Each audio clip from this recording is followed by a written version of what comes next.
If you're a school or food service company that can't afford to waste money on excess food, you need to know in advance how much of each item to prepare each day.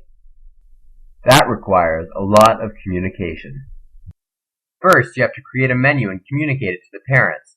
You also have to tell them when the ordering deadline is. A reminder or two before the deadline sure wouldn't hurt either.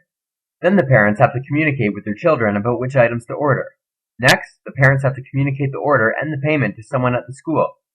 That person has to examine them and communicate with the parents if there are any discrepancies.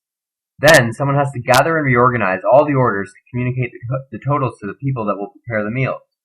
Those people will have to communicate with the people that are providing the raw ingredients. Once the raw ingredients have been acquired and the individual meals have been prepared, someone has to communicate with the students to make sure everyone gets the right meal. That's a lot of communication, and that's just the routine stuff. Last-minute field trips and school closing require a hefty amount of communication. Students will want to communicate about which items they liked or disliked, and you definitely have to communicate about dangerous allergies. You get the point. That's where lunchworks comes in. It's like having your very own director of communications.